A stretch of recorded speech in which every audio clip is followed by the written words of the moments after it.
Bonjour à toi et bienvenue dans l'épisode numéro 38 de la Fac Voyage, l'émission dans laquelle je réponds à toutes tes questions sur le voyage et la vie étrangère en vidéo et sur YouTube. Donc si tu as des questions à me poser, il y a un lien qui se trouve juste dans la description YouTube.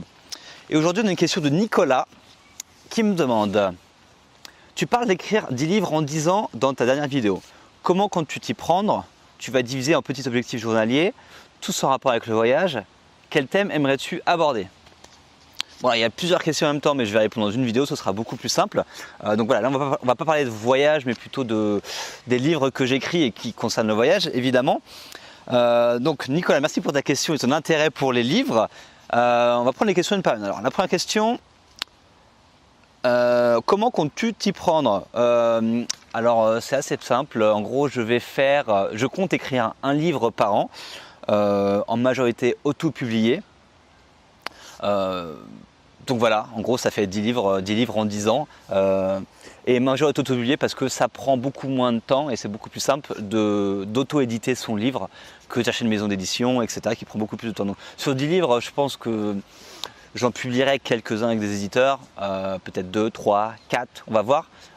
Mais pour le moment, c'est pas forcément l'ordre du jour. Deuxième question, tu as lisé un petit objectif journalier. Alors pour écrire des livres, c'est plutôt des objectifs mensuels quand j'écris des livres. Par exemple, là sur mon dernier livre, Oser voyager en solo, en gros j'ai défini qu'il me fallait à peu près, j'avais un objectif d'écrire le livre en 8 mois. Et donc j'avais des objectifs mensuels. Le premier mois par exemple c'était vraiment de faire des recherches sur le livre et définir un plan. Après pendant les mois 2, 3, 4 c'était vraiment d'écrire tout ce que je pouvais. Après les mois 4, 5, 6, 7 etc. d'éditer le livre, de revenir dessus, après de l'envoyer à quelqu'un, d'avoir des retours, à la fin préparer le lancement du livre, etc. Donc c'est plus, on va dire, en objectif hebdomadaire ou mensuel que je me donne, voilà, que je me dis vraiment il faut que je fasse telle chose avant la fin de cette semaine ou à la fin du mois. Donc ça c'est vraiment important. Après en termes quotidiens, donc journaliers, je tiens un jour effectivement, je marque voilà, combien d'heures j'ai travaillé par jour, etc. pour me garder motivé, mais tu ne peux pas travailler tous les jours pendant 8 mois si tu veux. Enfin, moi je trouve ça impossible. Il y a des moments, j'ai essayé de le faire pendant les premiers mois où j'écris mon livre, c'est super compliqué. Il y a un moment où il te faut un break parce que soit la vie fait que tu as besoin de faire d'autres trucs, tu es malade, tu dois aller voyager, tu dois faire des trucs, ou soit juste tu n'as plus d'inspiration, tu n'as plus d'énergie pour écrire, donc il faut des breaks. Donc c'est pour ça que j'aime bien les objectifs hebdomadaires et mensuels, je trouve ça beaucoup plus clair. Est-ce que tous les livres seront en rapport avec le voyage?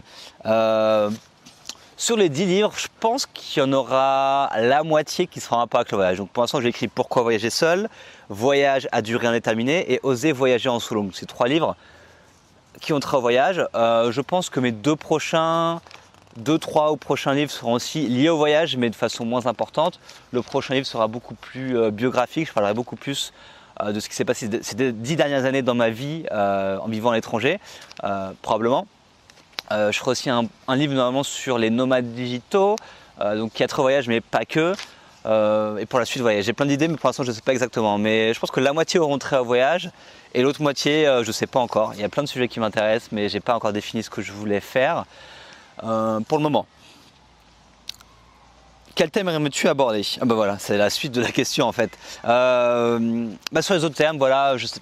À part le voyage, il y a pas mal de trucs qui m'intéressent. Tout ce qui va être trait à l'écriture, à la création de contenu, ça m'intéresse énormément parce que c'est ce que je fais au quotidien. Tout ce qui va trait plutôt au développement personnel aussi. Comment vivre, si tu veux, c'est une question assez philosophique qui est traitée depuis des millénaires. C'est quoi une bonne vie? Comment vivre? Comment être heureux? Des choses comme ça, c'est quelque chose qui m'intéresse énormément. Et je peux avoir peut-être un point de vue intéressant parce que je pense que le voyage est un atout énorme pour le développement personnel, enfin en tout cas pour moi et je pense pour beaucoup de monde. Je pense que beaucoup de monde aurait des intérêts à voyager, donc c'est un truc que je pousse énormément, donc peut-être lier le voyage et le développement personnel à un moment ou à un autre. Et puis après, qu'est-ce qu'il y a d'autre? Qu'est-ce que j'ai marqué? Liberté géographique et financière, nomade digital, création de business. Donc voilà, moi je me considère entrepreneur, j'ai créé déjà une entreprise auparavant que j'ai revendue, maintenant je ne sais pas si on peut appeler ça une entreprise, en tout cas une activité sur internet que je gère moi-même, donc j'entreprends encore des nouvelles choses et je pense que je commence à avoir pas mal de connaissances sur toutes ces choses-là, comment voilà, être financièrement indépendant et pas de dépendre justement d'un patron qui te donne un salaire, mais que toi tu génères ton propre salaire et qui peut te permettre d'être beaucoup plus libre. C'est ce que je fais maintenant depuis 6 ou 7 ans, 7 ou 8 ans même.